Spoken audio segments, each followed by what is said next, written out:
महानगरपालिकेला काही शहरातला काही ठिकाणातला भेट करण्यात आलेली आहे। सध्या आपण आयर्विन पूलकडे आहे आणि त्याच्या अराउंड 27 फुटापर्यंत आपल्याकडे पाण्याची पातळी आहे।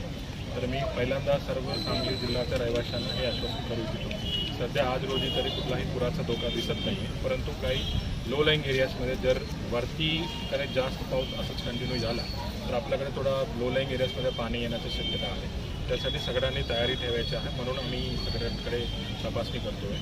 सध्या आता शहरामध्ये सुद्धा कुठलाही ठिकाणीचं काही डेंजर नाही, परंतु काही लो लाईंग एरियाजमध्ये असंच आला तर थोडा पाणी वाढण्याची शक्यता आहे। सर्वांनी सतर्क राहावं आणि आपल्या शहर भागासाठी जे आपल्या मित्राचं आपण जे ॲप तयार केलेली आहे, सर्वांनी त्या ॲपमध्ये अपडेट्स फॉलो करत चालावा आणि कुठलाही अफवावरती विश्वास ठेवू नये आणि कुठलाही पुरुषी परिस्थिती जर आली तर हा फेस करण्यासाठी आम्ही सगळे यंत्रणा सज्ज आहे। आपल्याकडे एक NDRFची पथक पण तैनात आहे। सो देअरफोर कुठलाही काळजी करायचा आपल्याकडे किंवा वरी करायचा गरज नाही आहे। आणि पुन्हा मी सर्व नागरिकांना मी विनंती करतो की प्लीज आमचा अपडेट तुम्ही बघत चला आणि जर आम्ही सगळ्यांना एक सर्वायवल किट सांगितलेली आहे की तुमची जे आवश्यक वस्तू आहे ते करून ठेवावं। जर तुम्हाला रेस्क्यू करायचा वेळ आली, मोस्टली आमचा होप आहे की तेवढा परिस्थिती येणार नाही, पण जर रेस्क्यू करायची होप आली तर लगेच आपण निघू शकतो। सर्वांनी आपला नियरेस्ट निवारा केंद्र कुठं आहे ते पण बघावं।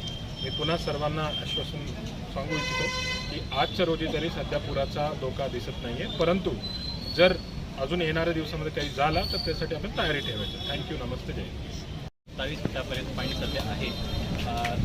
सरासरी 30 फुटानंतर काही प्रमाणात परिवारांना स्थलांतरण करावं लागतो आणि 45 फूट आपली धोका पातळी आहे। तर आपल्याकडे सध्या तर पूरपट्ट्यात काही धोकादायक परिस्थिती निर्माण झालेली असं दिसत नाही आहे। तरी पण भविष्यात जर काही गरज पडला तरी आपत्ती मित्र ॲपवर सगळी माहिती प्रत्येक अर्ध्या तासात आम्ही अपडेट करत आहोत। नागरिकांना आव्हान आहे की ते आपत्ती मित्र ॲप डाउनलोड करावे आणि तिथून पाण्याची पातळी किती आहे ते वेळोवेळी प्रत्येक अर्ध्या तासात अपडेट केल्यानंतर त्यांना माहिती मिळेल।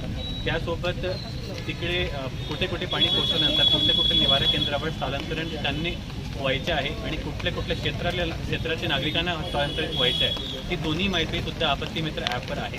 तर त्या ॲपचा वापर करून लोकांनी माहिती घ्यायची आणि कुठलीही प्रकारची माहिती पाहिजे असेल तरी प्रत्येक प्रभागात आमचे 24 तास एक मदत केंद्र चालू आहे।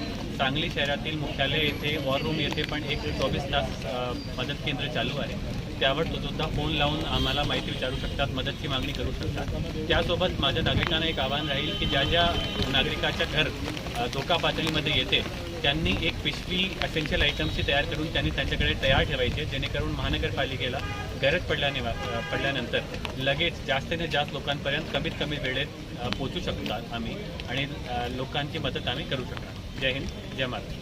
आपल्याकडे ऑलरेडी त्या भागातले पूरपट्ट्याच्या बाहेरील निवारा केंद्र आपण निश्चित केलो आहे, त्याची माहितीही आपण आपत्ती मित्र ॲपवर टाकलेली आहे। तर नागरिकांना सगळ्यांना सूचना देण्यात आली आहे की कुठल्या निवारा केंद्रावर ते जाऊ शकतात, तिकडे त्यांना ते पोचू शकतात। तरी पण त्यांना कुठलाही सहकार्य पाहिजे असेल तरी आमचे टोल फ्री नंबर 4ही प्रभागाचे आहे, आमचे वॉर रूमचे पण आहे, तिकडे पण ते फोन लावू शकतात। त्याच्या जनावरांसाठी सुद्धा 2 स्पॉट्स मिरजेला आणि सांगलीला फायनल करण्यात आले आहे, तिकडे पण त्याच्या जनावरांची राहण्याची व चाऱ्याची व्यवस्थासुद्धा करण्यात आलेली आहे। तर त्याप्रमाणे कुठल्याही प्रकारची स्थलांतरांची गरज पडली तरी त्याप्रमाणे महानगरपालिकेच्या द्वारा सर्व व्यवस्था करण्यात आली। फक्त नागरिकांना तेवढी सूचना आहे की जर आपत्ती मित्र ॲपवर लक्ष घालून जर त्यांनी असं वाटलं की त्यांना स्थलांतरण होण्याची गरज पडणार आहे तर त्यांनी जी एसेन्शियल किट्सची आम्ही एक पिशवी ऑलरेडी सांगितली आहे ती पिशवी जरा तयार ठेवायची, जेणेकरून लवकरात लवकर जास्तीत जास्त लोकांपर्यंत आम्हाला पोचता येणार आणि त्यांना रेस्क्यू करून त्यांना सुरक्षितपणे निवारा केंद्रापर्यंत पोचवता येणार।